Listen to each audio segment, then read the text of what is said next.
You'll be very, very careful. A lot of people are wicked. Before somebody takes advantage of you, ask. Amen. There's a balance to it. So if somebody says, I'm led by the Spirit for pastors here, you see,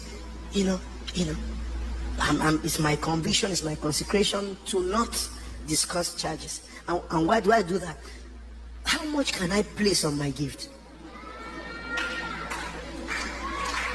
So I'll come, and because I understand that my ministry is twofold, primarily to minister unto the Lord. That's the first calling of every minister. Say, to minister unto the Lord, and then his people. And this is the way it works. As you minister to him, he then sings through you over his people. He rejoices over them with singing. So my understanding has always been, okay, if a church invites me to come minister, they are doing two things. First, come and minister to God and to his people. My own understanding, and let me say this before I trend on Twitter, because people will take it and tell Pastor Nat, they say, no. My understanding is, when you say to me, come and minister to God, I can't charge God to minister to him. How much did he charge me for his blood on Calvary? The blood that is the very reason for my ministry. So it's a personal consecration, and it has worked for me. So why leave what is working? See, if I share some of my testimonies, people will be jealous. Oh, I don't even want to go there. Strange things. As I am a living testimony by God's grace of what it means to be on God's payroll.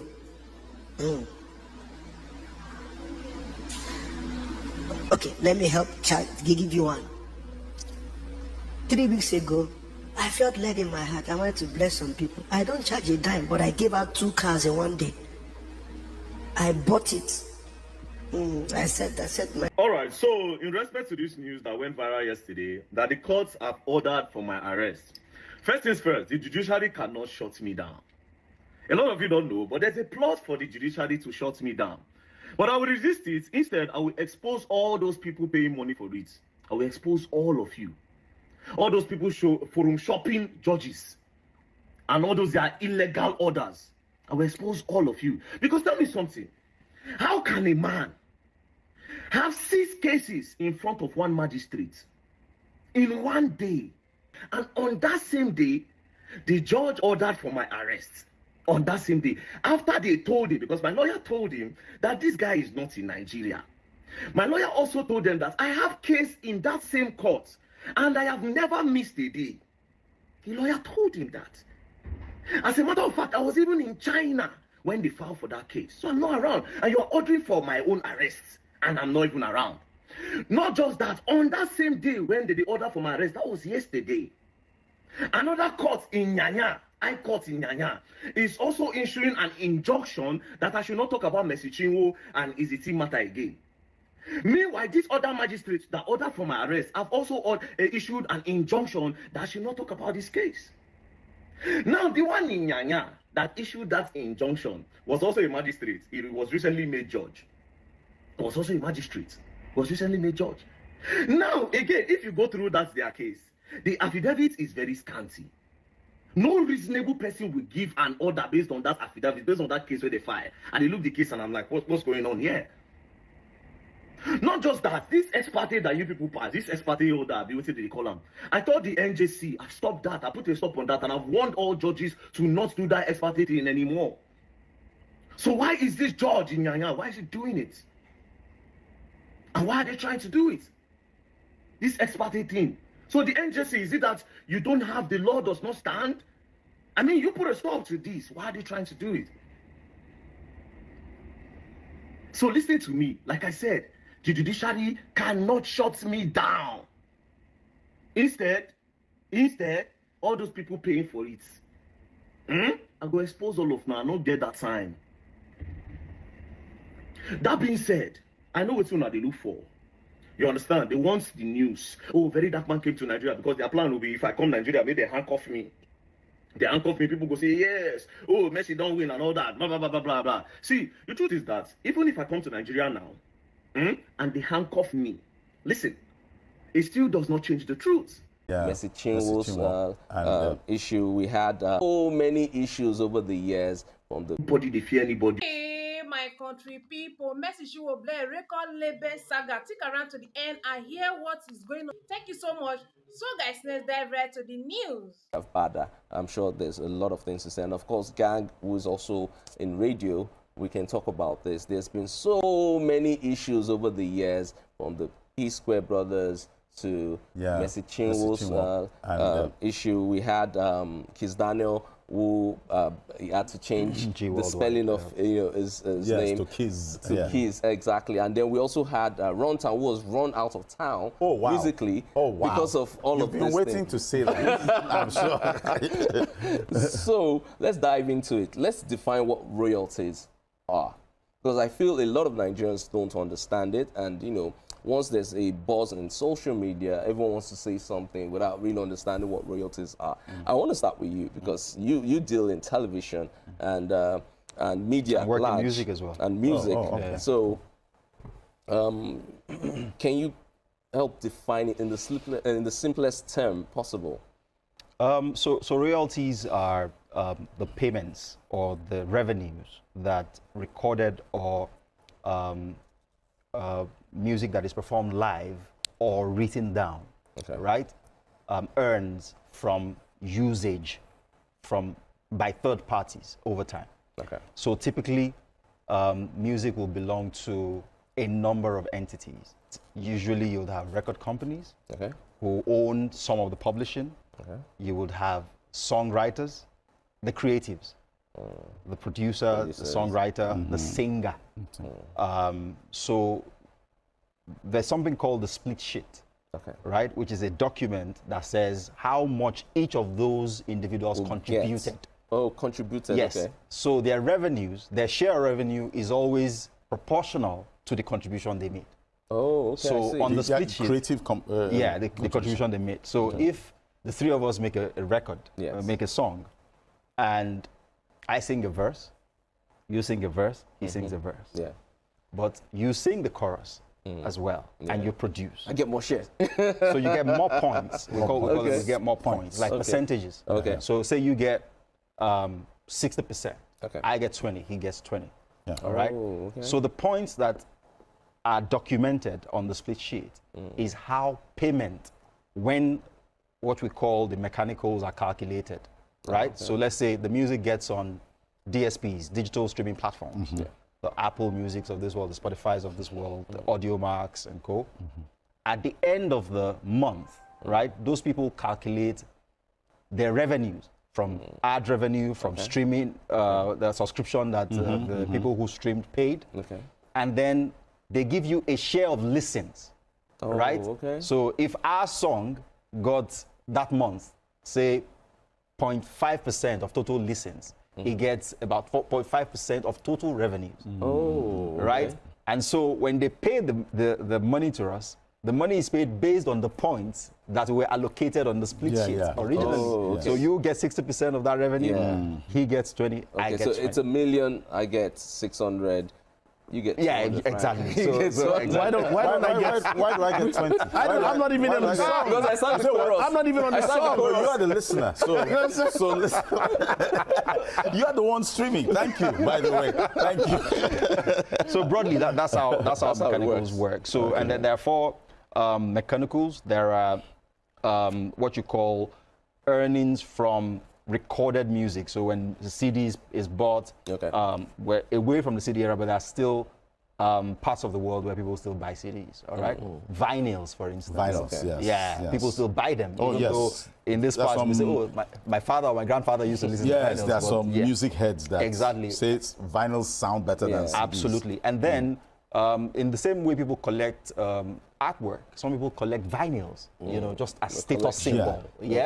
So rich people, mega rich people will do that. So when you purchase music in that form, right, the royalties that accrue from usage, right, go back to the people who made the music. And then you talk about performance royalties. So when you get on stage and you play, there's a portion of the ticket revenue that is given to you, right? That also forms royalties. And when other people perform your music, so that record the three of us made, when other people perform it, right?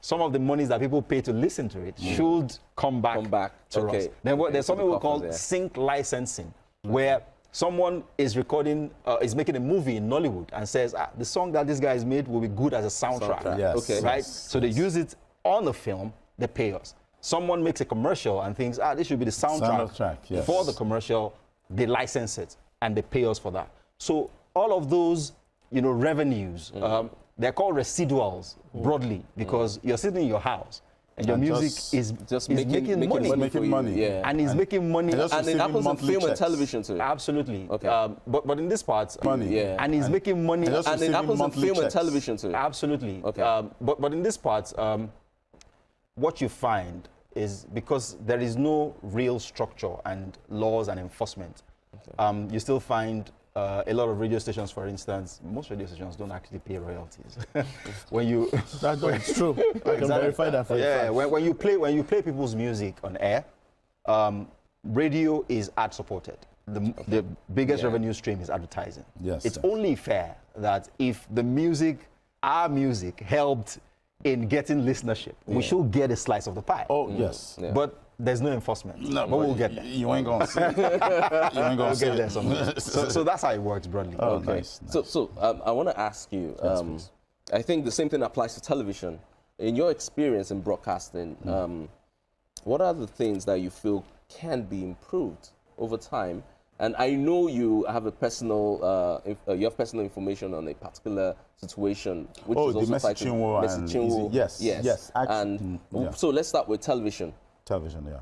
What are the things you think could have been done better? Because I think royalties too, the same principle applies to television. What are the things you think can be improved on?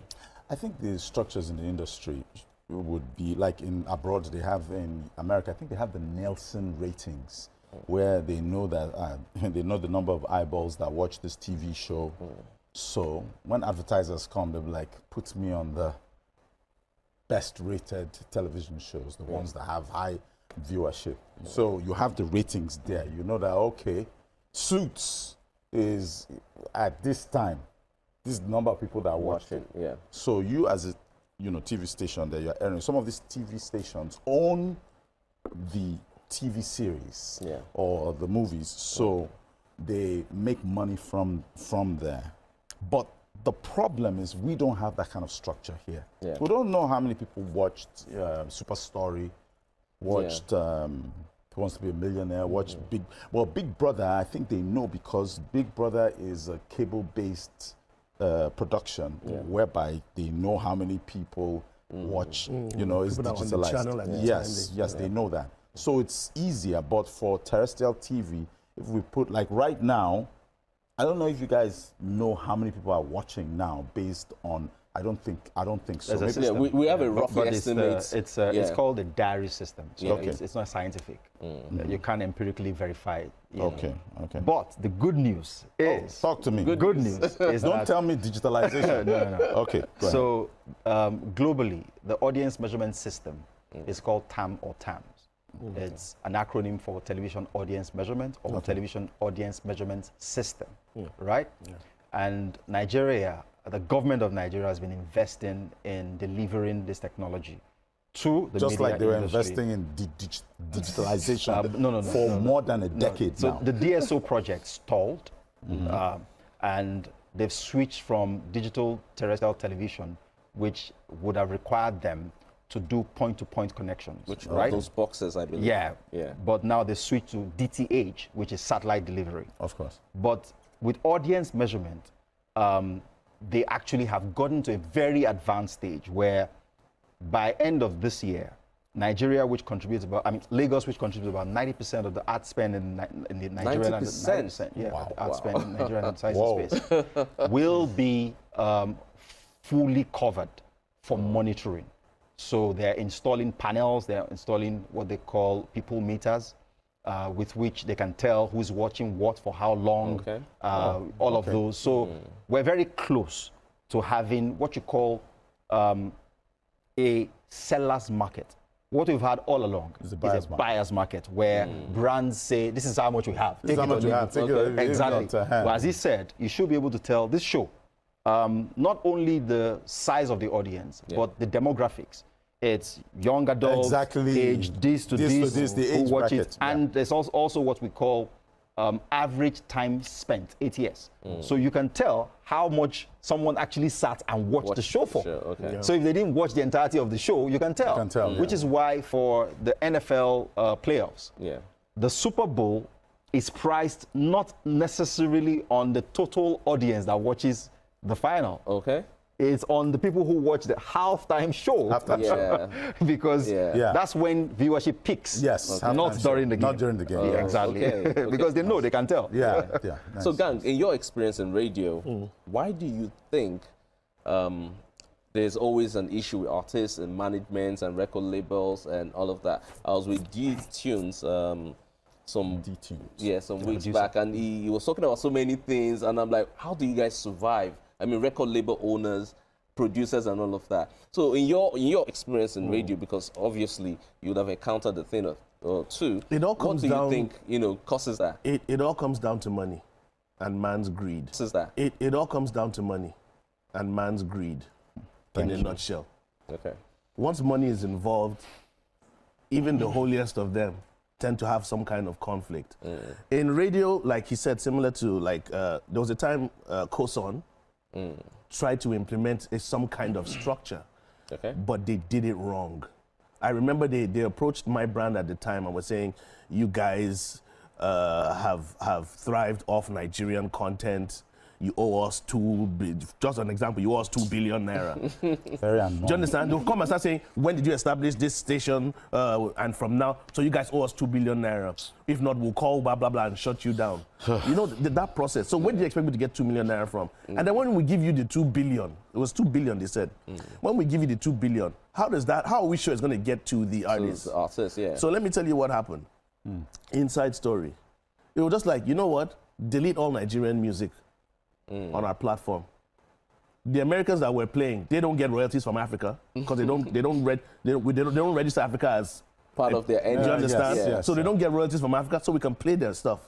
We can play other Africans. Forget Nigerian music. We're not playing Nigerian music anymore. Delete everything. Do you know what now happened? The artists themselves came through and said, please play my musical. I am not a part of this organization. So that was the problem. Artists had not signed up to Koson at the time. They were not under that umbrella. Back to the structural challenge. Exactly. So they were not under that umbrella. So artists were like, you know what, please, I'm not a part of these guys. You can play my songs. Don't worry about my royalties.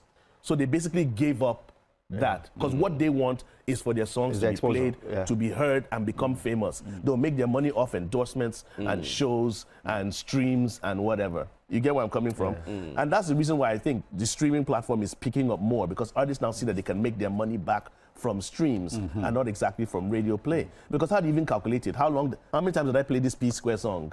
Who tracks it? I played we log it on Radio Nigeria.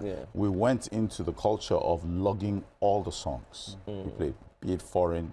I hope they still do that up till today. Well, I left many years ago. So do you understand? So that's the problem. We had that culture. A lot of news stations now don't even practice what he's talking about. No. So Radio Nigeria is like the standard. So you can't ascertain that I played Whiskey 100 times. So from 100 times, how much do I owe him? Exactly. And how much do I pay back?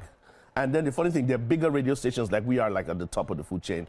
And then there are stations down there that are not making as much money, but they're all playing the same music. So that the key point is what you just mentioned. Now, if you approach a media channel or a media platform to pay royalties, you're assuming that they make monies from which they should pay. Exactly. So if their revenues are being held up by agencies, they haven't even paid staff, and all these issues that threaten their continued existence, they're not going to pay. So that's the real issue.